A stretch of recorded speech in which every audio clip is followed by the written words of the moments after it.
반갑습니다. 8월 27일 금요일입니다. 8월 달도 이제 거의 끝나갑니다. 오늘도 하나님 말씀 앞에서 우리 자신을 새롭게 하는 은혜가 있기를 소원합니다. 기도하겠습니다. 하나님, 살아계신 하나님, 예수 그리스도 안에서 우리를 구원하신 하나님, 오늘도 성령으로 우리와 함께 하시며 모든 죽어가는 세상의 한복판에서 영원한 생명을 누리도록 인도하시고 또 그 생명을 풍성케 할 뿐 아니라 그 생명을 전하며 살리는 삶을 살도록 도와주시는 성령의 은혜를 인하여 감사를 드립니다. 주님, 이 시간에 우리의 영과 혼과 육이 살아계신 하나님을 바라보며 온 힘과 마음을 다하여 주님을 찬양하며 주님의 말씀 앞에 무릎을 꿇습니다. 주여, 우리를 다시 다스려 주시옵소서. 주의 뜻이 이루어지는 이 하루의 삶이 되도록 붙잡아 주시옵소서. 예수님의 이름으로 기도드리옵나이다. 아멘. 하나님, 한 번도 나를 실망시킨 적 없으시고 찬양 함께 하나님께 나아가겠습니다.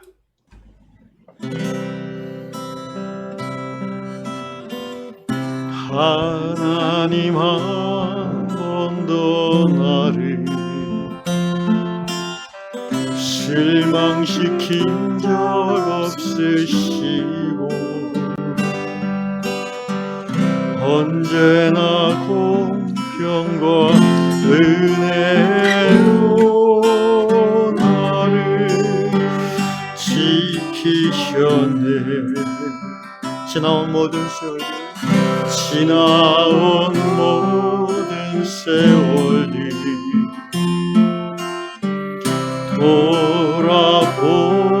돌아보아도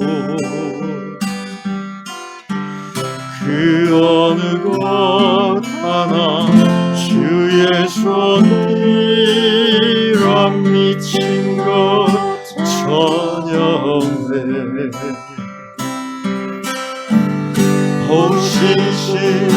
신실하신 주, 신실하신 주, 내 너를 떠나지도 않으리라. 내 너를 버리지도 않으리라. 약속하셨던 주님, 그 약속을 지키사 이후로도 영원토록 나를 지키시리라 확신하네.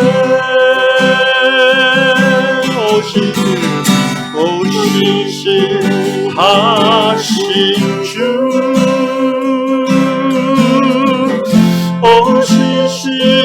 신실하신 주,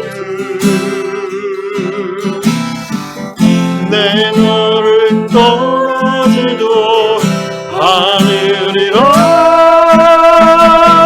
내 너를 버리지도 않으리라. 약속하셨던 주님, 그 약속을 지키사 이후로도 영원토록 나를 지키시리라 확신하네.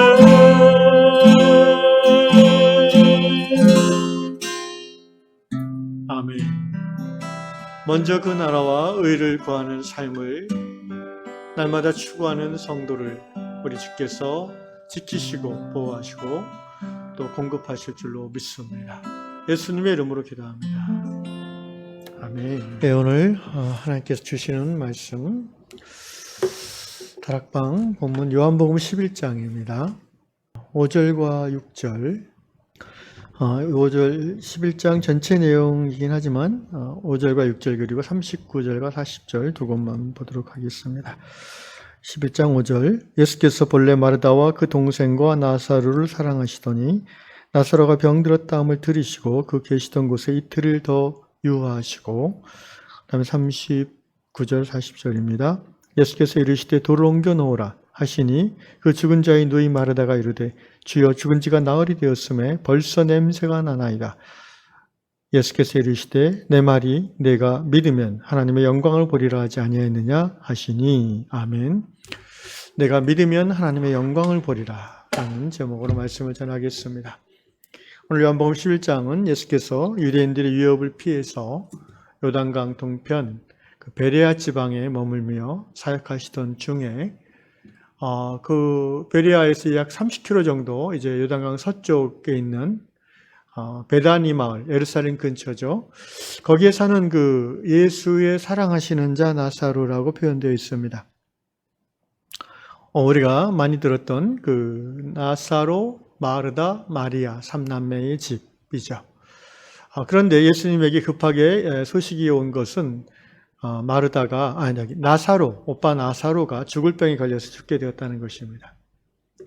그러니까 마르다와 마리아가 급하게 사람을 보내서 예수님을 청하는 거죠. 이 사랑하시는 자 나사로라는 이 표현이 굉장히 마음에 들어오지 않습니까? 예수께서 사랑하시는 자라고 요한은 표현했습니다. 그도 그럴 것이 이 나사로 집은 베다니는 예루살렘과 아주 가까운 거리에 있는 성 바깥에 있는 마을인데 예수께서 예루살렘에 들려서 사역하실 때마다 주로 머물렀던 곳이 예수님과 제자들이 머물렀던 곳이 이 마르다 마리아의 집입니다. 그 말은 예수님과 대단히 친밀한 관계를 누렸던 젊은이들이란 것이죠. 그리고 많은 사람들이 머물 수 있을 정도의 큰 집, 여유 있는 집이라는 것을 또한 유추해 볼 수 있습니다. 사람이 자기 집이 없는 곳에서 여관이 아니라 호텔이 아니라 찾아가서 머물 수 있는 정도의 집이라면 굉장히 신뢰하는 그런 집이라는 의미입니다.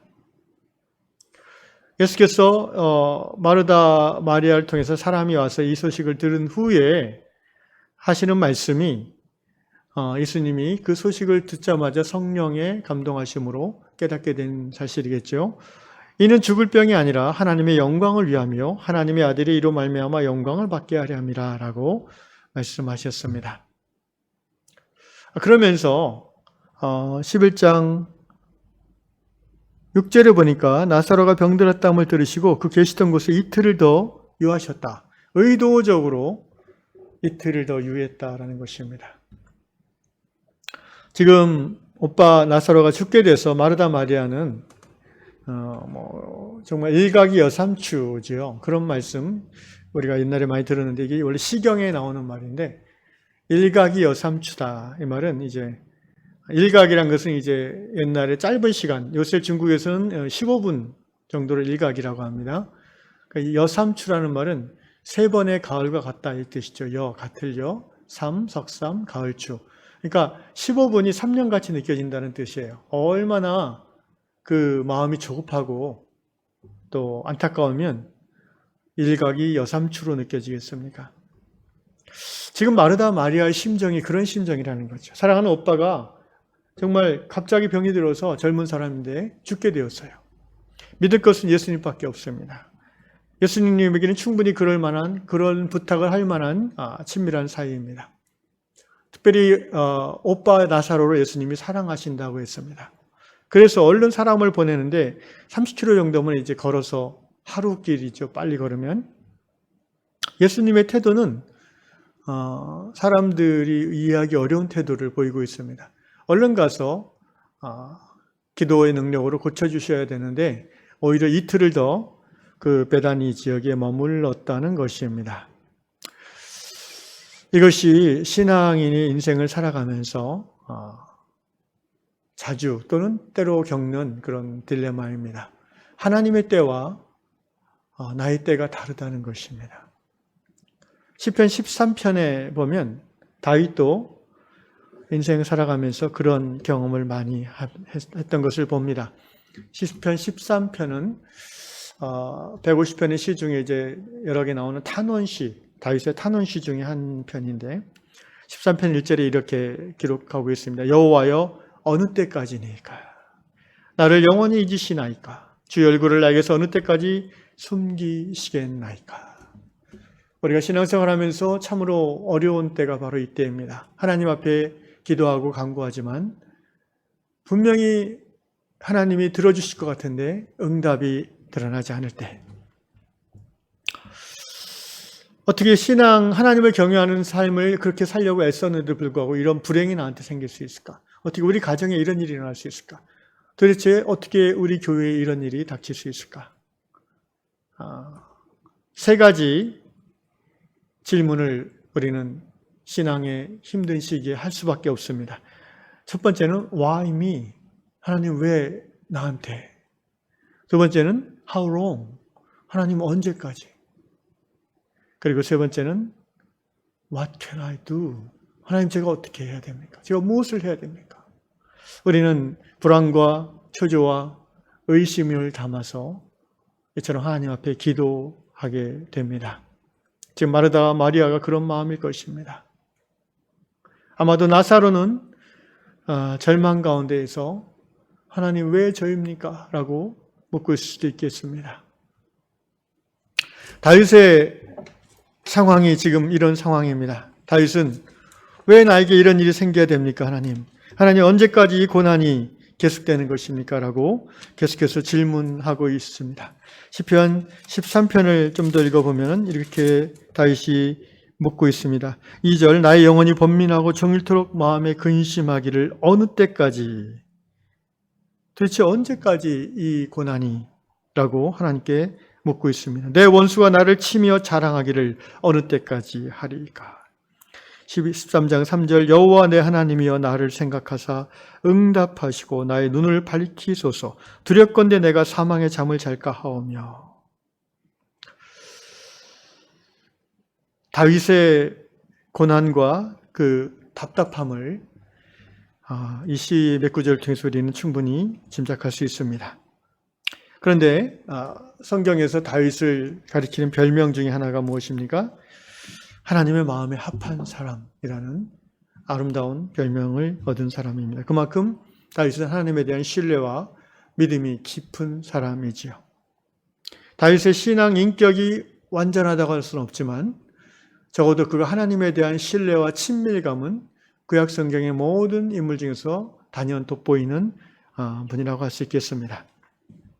이 다윗이 얼마나 믿음이 깊었냐 하면은 시편 13편을 이렇게 끝냅니다. 1절부터 6절 중에 4절까지는 언제까지, 왜, 어느 때까지 이렇게 탄원하다가 5절부터는 이렇게 얘기합니다. 나는 오직 주의 사랑을 의지하였사오니. 나는 오직 주의 사랑을 의지하였사오니. 이 환난과 이 목숨이 위협을 받는 이 절박한 상황에서도 다윗은 기도하는 중에 이렇게 자기의 솔직한 믿음을 고백합니다. 주님, 제가 사람의 힘과 군사력을 의지한 게 아니라 하나님이 나를 사랑하시는 것을 의지합니다. 그 말은 내가 뭔가 힘이 세고 지혜롭고 세력이 많고 권력이 있어서 하나님이 나를 봐주시는 게 아니라 하나님이 나를 사랑하셔서 이 부족한 나를 사랑하시는 그 사랑 하나 의지하고 여기까지 왔습니다. 이 고백이죠. 나의 마음은 주의 구원을 기뻐할 것이다. 기뻐하리이다. 하나님, 이 상황에서도 하나님이 구원해 주시면 제가 너무나 기쁘겠습니다. 라는 겸손한 간구로 이제 모두가 바뀌어지고요. 마지막 6절은 이렇게 됩니다. 내가 여호와를 찬송하리니 이는 주께서 내게 은덕을 베푸심이로다. 아직 상황은 하나도 변화된 것이 없어요. 다윗은 여전히 대적의 위협 앞에서 수치를 당할 위기에 놓여 있습니다. 목숨이 왔다 갔다 할 위기에 놓여 있습니다. 그럼에도 불구하고 다윗은 자신의 기도의 마지막을 이렇게 하나님을 찬송합니다. 내가 여호와를 찬송하리니 이는 주께서 내게 은덕을 베푸십니다. 이 은덕이란 말은 히브리어 가말이란 많이 쓰이는 단어인데 보상이라는 뜻입니다. 히브리서 13장에서도 이 보상이라는 단어가 쓰였습니다. 히브리서 11장 6절에서 쓰였죠. 하나님을 기쁘시게 하는 자는 반드시 그가 계신 것과 또 그가 자기를 찾는 자들에게 보상하시는 이심을 믿어야 할지니라. 히브리어 가말과 똑같은 헬라어를 썼습니다. 무슨 의미입니까? 이 탄원시의 마지막에서 다윗은 자신의 믿음이 회복되는 것을 느끼면서 아직 이루어지지 않은 구원이지만 그것이 반드시 이루어질 것을 믿음으로 선포하고 있습니다.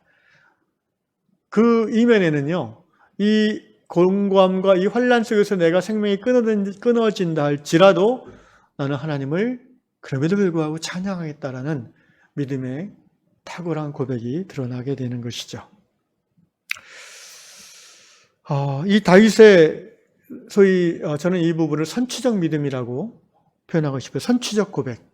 그러니까 아직 이루어지지 않은 구원이지만 반드시 하나님이 그것을 이루어 주실 것을 믿고 선포하는 것입니다. 이게 선취적인 믿음입니다. 다윗은 자신의 신변에 닥친 모든 위험 상황이 여전함에도 불구하고 그 시의 마지막에서 그럼에도 불구하고 I will sing praise, 하나님을 찬양하겠다라고 선포하면서 하나님의 구원이, 이 하나님을 위기 가운데서도 여전히 붙잡고 신뢰하고 찬양하는 이 믿음에 대한 보상으로서의 구원이 마침내 임할 것을 선포했습니다. 그리고 구원을 얻었습니다. 여러분, 이에 비해서 오늘 요한복음 11장에 나오는 마르다와 마리아의 믿음은 다윗만큼 그렇게 강렬하지는 않은 것 같습니다. 판단하기는 쉽지 않지만, 왜냐하면 시대적 상황이나 개인의 처한 상황이 좀 다르지요. 그럼에도 불구하고 오늘 그렇게 제가 생각이 드는 이유는 예수님이 이 베다니 마을에 나사로를 구하러 찾아오셨을 때에 마르다와 마리아의 태도와 예수님과의 대화에서 그런 느낌을 받게 된다는 것입니다. 요한복음 11장 다시 돌아와서 예수께서 17절 와서 보니까 나사로가 무덤에 있은지 이미 나으리라 이렇게 되어 있습니다. 그래서 20절에 마르다가 예수께서 오신다는 말을 듣고 곧 나가 맞이하되 마리아는 집에 앉았더라. 여기서 이제 성격이 드러나죠. 뭔가 믿음의 수준이라기보다는 성향인데, 마르다는 이미 나사로가 죽었어요. 죽은 지 4일이 지났다고 그랬어요. 뒤에 보면. 그러니까 예수님에게 그 전달자가 찾아와서, 예를 5월 1일 날 왔다고 칩시다. 그 사람이 하루 걸어서 온 거예요. 그러니까 4월 말일 날 출발했어요. 5월 1일 날 와서 얘기했어요. 그럼 2일, 3일을 머물고 4일째 예수님이 출발해서 왔어요. 그러니까 5월 4일이나 5일 날 도착했을 거예요. 그럼 죽은 지 나흘 됐다면 이미 예수님에게 소식이 전해지는 그날 나사로는 숨을 거뒀다는 얘기가 됩니다. 그러니까 죽은 지 나흘이 됐다고, 4일이 됐다고 말합니다. 마르다가 예수님을 그래도 어쩔 수 없이 마중하러 마을 입구로 나가서 예수님을 보자마자 마르다가 뭐라고 합니까? 21절 마르다가 예수께 여짜오되 주께서 여기 계셨더라면 내 오라버니가 죽지 아니하였겠나이다. 22절 그러나 나는 이제라도 주께서 무엇이든지 하나님께 구하시는 것을 하나님이 주실 줄을 아나이다. 마르다는 이미 죽었지만 뭔가 이게 무엇이라고 표현했는데 whatever, 이 말은 지금 살려줄 줄 믿나이다라는 고백보다는 좀 더 희미한 거죠. 어쨌든 하나님이신 주님께서, 메시아이신 주님께서 뭔가를 구할 때 하나님이 들어주실 것을 내가 아나이다 이렇게 고백했습니다. 그러자 예수께서 23절 예수께서 이르시되 내 오라비가 다시 살아나리라. 분명히 예수께서 다시 살 거야 라고 얘기하셨어요. 그런데 마르다는 먼 훗날 모든 사람이 부활할 때에 우리 오빠도 다시 부활할 것을 제가 믿습니다 라고 대답을 했습니다. 예수님이 말씀하신 것은 먼 훗날 종말론적 부활이 아니라 현재적 부활을 의미하는 것이었는데 말입니다. 마리아는 어떻습니까? 마리아는 예수님이 오셨는데도 마을 밖으로 영접을 나가지 않습니다. 마음이 많이 상한 거죠. 그러다가 이제 마르다가 예수님하고 대화한 후에 예수님께서 마리아를 오라고 호출하셨습니다. 마르다가 그 얘기를 하자 집에 와서 마르다가 할 수 없이 얼떡 일어나더니 예수님을 만나러 갔습니다. 그리고는 만나자마자 마르다와 똑같은 탄식을 합니다.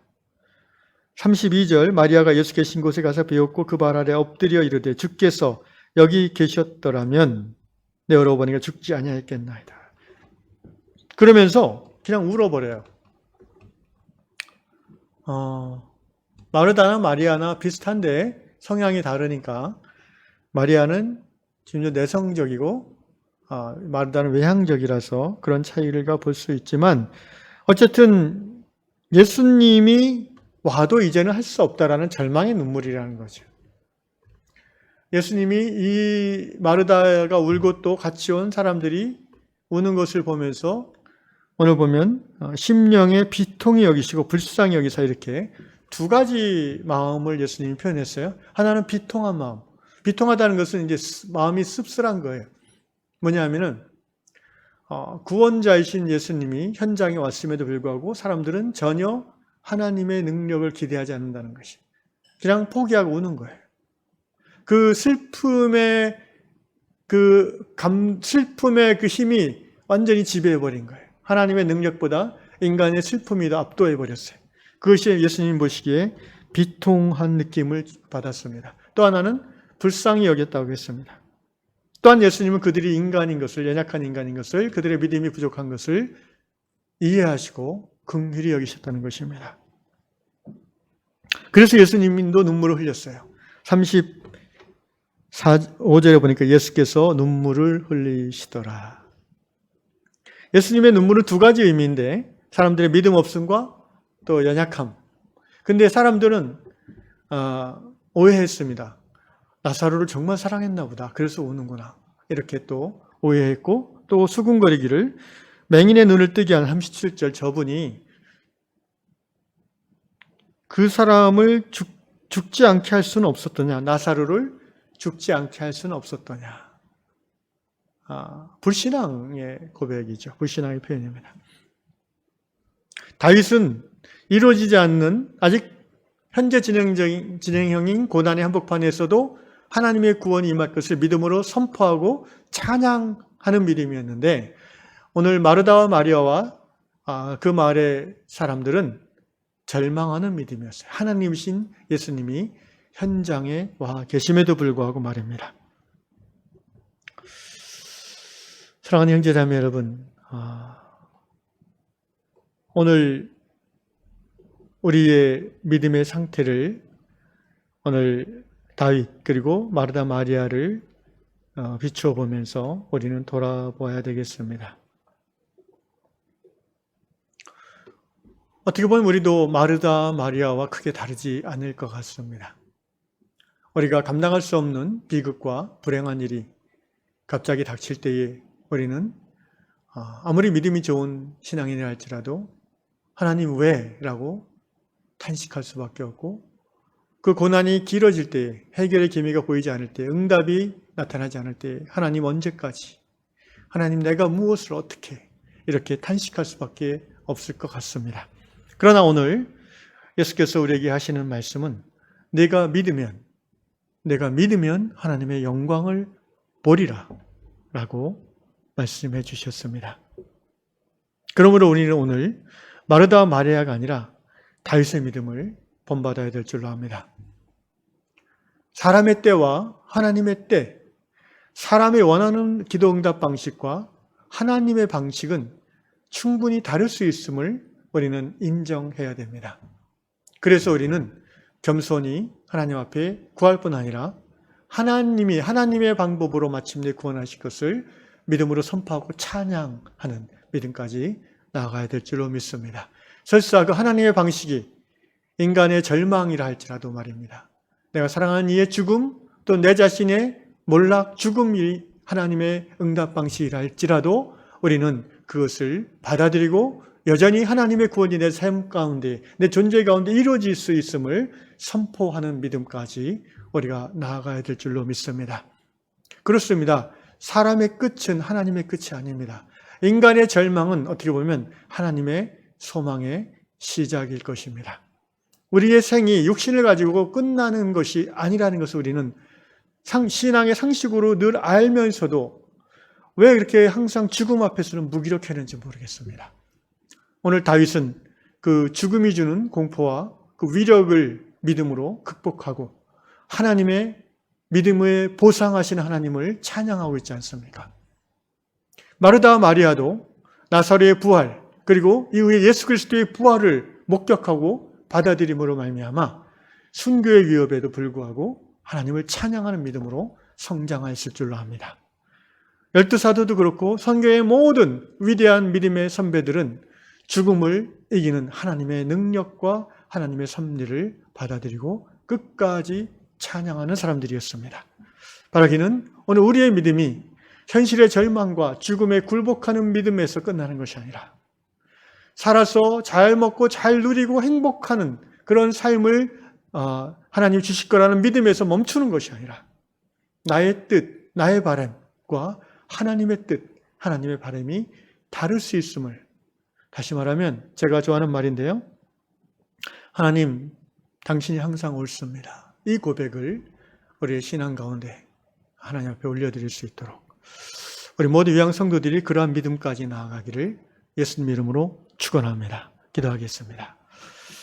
아버지 하나님, 그렇습니다. 하나님은 항상 옳으십니다. 우리가 하나님의 말씀 따라 하나님의 뜻에 순종할 때 우리도 옳지만, 맞지만, 그러나 하나님의 뜻과 우리의 뜻이 상반될 때가 정직하게 있는 것을 고백합니다. 주님, 그럴 때마다 우리가 성령의 추동하심을 따라 하나님의 뜻을 택하는 믿음의 삶이 되게 하여 주시옵소서. 우리가 이 세상에서 정말 소중히 여기는 우리의 생명, 우리의 재산, 또 우리의 모든 가족들까지도 하나님보다 소중하지 않은 것을 오늘 삶이 평안한 이때 고백하도록 도와주시고, 그리하여 그 고백이 쌓이고 쌓여서 다윗과 같이 믿음의 환난 속에, 생명의 위협 속에서도 마침내 하나님을 찬양함으로 하나님의 영광을 보는 그러한 위대한 믿음으로 나아가는 저희가 되도록 인도하여 주시옵소서. 너희가 믿으면 하나님의 영광을 보리라 주 예수께서 선포하셨습니다. 하나님의 영광을 설사 우리가 이 땅에서 죽는 그 순간에라도 믿음으로 보는, 그리고 주님 앞에 가는 우리 모든 하나님의 자녀들 다 되도록 인도하여 주시옵소서. 예수님의 이름으로 감사하며 기도합나이다. 아멘.